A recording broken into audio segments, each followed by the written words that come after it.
തമ്മിൽ കൊണ്ടുവന്നതല്ലേ, മനസ്സിലായി, പേടിക്കണ്ട. 10 ലക്ഷം രൂപ വരെ റെൻ്റൽ ഇൻകം ഉണ്ടെങ്കിൽ ഇൻകം ടാക്സ് വരില്ല. എങ്ങനെയാണെന്ന് നോക്കാം.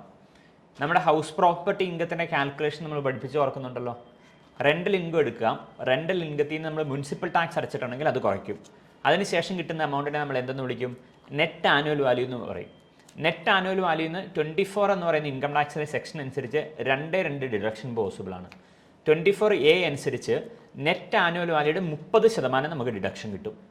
അതിനുശേഷം നമ്മൾ ഈ പ്രോപ്പർട്ടിക്ക് വേണ്ടി ലോൺ എടുത്തിട്ടുണ്ടെങ്കിൽ നമ്മൾ അടയ്ക്കുന്ന ഇൻട്രസ്റ്റ് എമൗണ്ട് നമുക്ക് ഈ ഇൻകത്തിൽ നിന്ന് കുറയ്ക്കാം.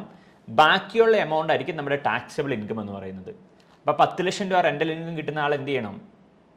അതിൽ നിന്ന് 30% എക്സ്പെൻസ് ഉണ്ടെങ്കിലും ഇല്ലേലും നമുക്ക് കുറയ്ക്കാം.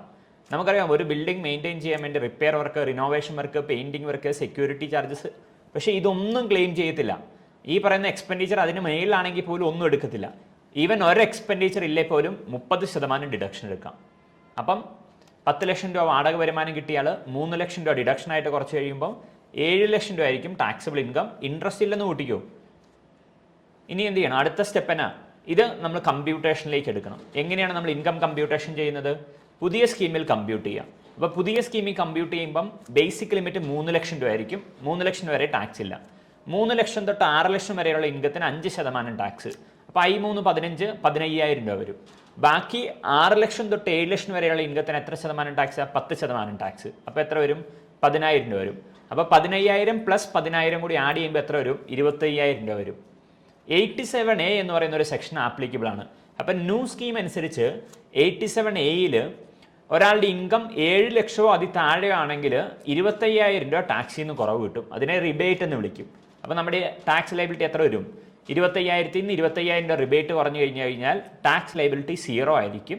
അതാണ് പറഞ്ഞത്. 10 ലക്ഷം രൂപ വരെ വാടക വരുമാനം ഉണ്ടെങ്കിൽ ടാക്സ് വരില്ല. പക്ഷെ ഒരു കാര്യം, വേറെ ഏതെങ്കിലും ഇൻകം നമുക്കുണ്ട്, നമ്മുടെ ഇൻകം 10 ലക്ഷം ക്രോസ് ആയി കഴിഞ്ഞ് കഴിഞ്ഞാൽ 87Aയുടെ റിബേറ്റ് കിട്ടത്തില്ല. അപ്പോൾ ടാക്സ് ലയബിലിറ്റി 3 lakh rupees തൊട്ട് വരും. 2, ഇൻകം ടാക്സ് റിട്ടേൺ നിർബന്ധമായിട്ടും ഫയൽ ചെയ്യണം.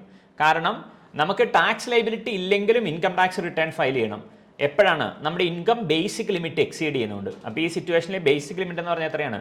3 lakhs ആണ്. അത് കൂടുന്നതുകൊണ്ട് ഇൻകം ടാക്സ് റിട്ടേൺ ഫയൽ ചെയ്തേക്കുക. അപ്പം 10 ലക്ഷം രൂപയും ഫിക്സഡ് ഡിപ്പോസിറ്റ് വേണമെങ്കിൽ നിങ്ങൾക്ക് ഇടാം. Don't worry. Thank you.